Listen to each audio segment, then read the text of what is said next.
Selamat pagi saudara-saudari, kita bertemu lagi dalam hari Minggu di mana selepas ini ada yang banyak di antara kita akan bersama-sama untuk beribadah dalam talian. Amin. Ya. Mari kita mulakan dengan satu lagi janji Alkitab yang diambil dari Yehezkiel pasal 11 ayat 19 hingga 20. Isi Jesu di 11章19到20节。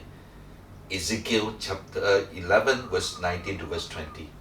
Yehezkiel pasal 11 ayat 19.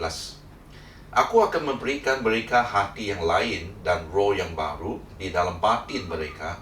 Juga aku akan menjauhkan dari tubuh mereka hati yang keras dan memberikan mereka hati yang taat, supaya mereka hidup menurut segala ketetapanku dan peraturan-peraturanku dengan setia. Maka mereka akan menjadi umatku dan aku menjadi Allah mereka. Jadi kita boleh lihat kalau di dunia ini mungkin hampir tidak benar ya.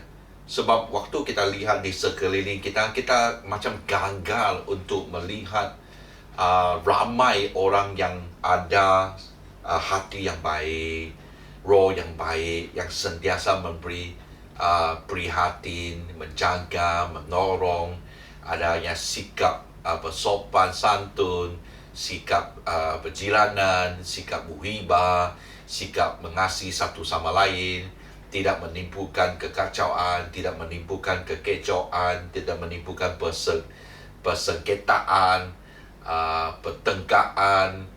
Dah adalah semuanya kita hampir macam kurang ya. Sebenarnya dia bukan kurang, hanya hati yang jahat. Yang melakukan jahat itu bukan saja daripada orang yang besar, tapi juga daripada sekeliling. Itu seolah-olah itu lebih menonjol, lebih banyak ya. Jadi waktu kalau kita lihat di dunia ini, kita gagal melihat itu. Apa?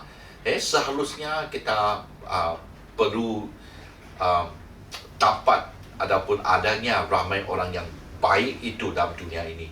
Tapi kita hanya melihat yang jahat. Seperti yang katakan, mungkin kejahatan itu lebih menonjol, lebih ketara, lebih ramai dalam dunia ini. Tapi kalau kita melihat di gereja ya, itulah sebabnya kita harus datang ke gereja. Waktu kita sampai ke gereja, kita boleh tahu, sebenarnya ramai juga ya, yang baik, yang sentiasa menjaga, memelihara, memberi perhatian, prihatin, berdoakan, menolong.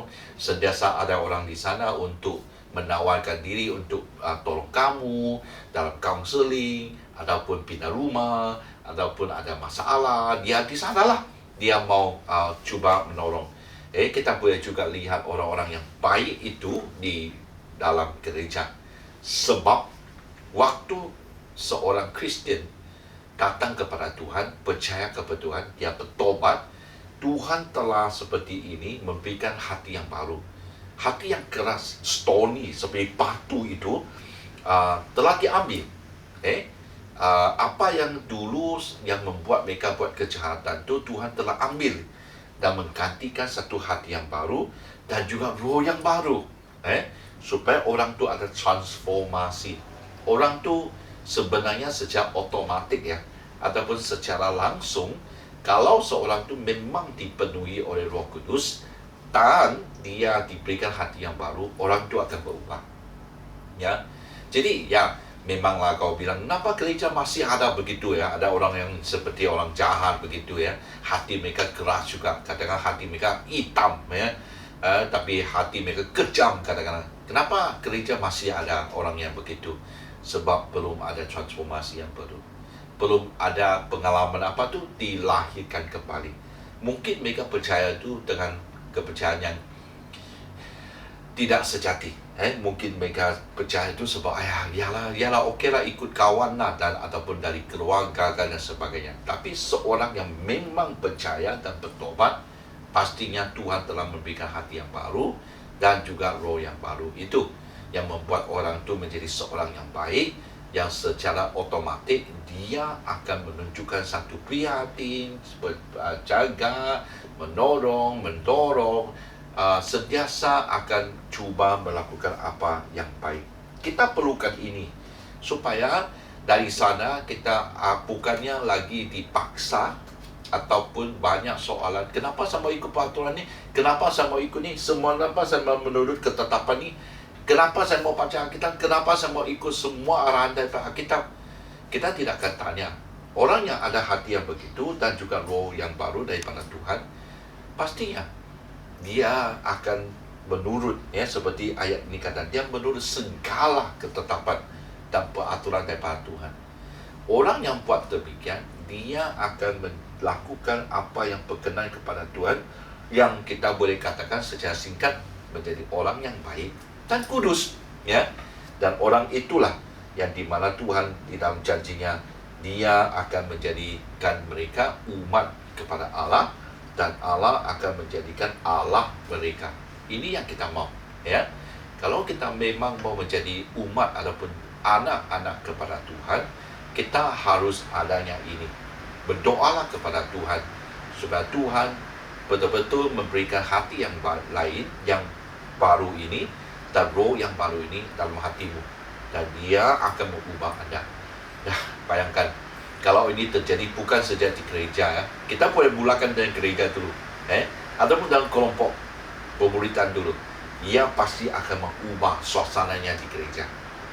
Suatu gereja pasti penuh dengan sukacita, penuh damai, penuhnya kasih, penuhnya pendorongan, penuh dengan prihatin, semua itu. Apalagi kalau ini tersebar kepada masyarakat ini, kepada negeri ini, kepada negara ini, kepada dunia ini, dunia pasti akan berubah, ya. Jadi kita mau berdoakan mulai dari sendiri, ya. Hari ini juga, lepas ini kau harus bersatu, minta Tuhan akan mengubah hatimu dan memberikan roh yang baru ini, supaya Anda ada transformasi yang sejati. Sentiasa kamu akan menurut ketetapan peraturan Tuhan, dan Tuhan akan menjadikan kita kepada umatnya. Amin. Jadi Tuhan memberkati. Seperti saya katakan, mungkin kau di luar kagak mau mencari Tuhan, datang ke gereja. Memang sekarang belum lagi lah, tapi sangat penting kita kekekang diri sentiasa dalam kebaktian walaupun dalam talian. Membuat persiapan itu, biasakan diri ikut waktu yang telah ditentukan, dan kita nanti kembali ke gereja, kita tidak rasa susah untuk menyesuaikan diri sekali lagi. Jadi jumpa nanti jam 7.45 untuk bahasa Cina, 9.45 untuk bahasa Inggeris, dan 11.45 untuk bahasa Bian. Amin. Jadi Tuhan memberkati sentiasa, ya. Lindungi diri, lindungi kita semua. Amin.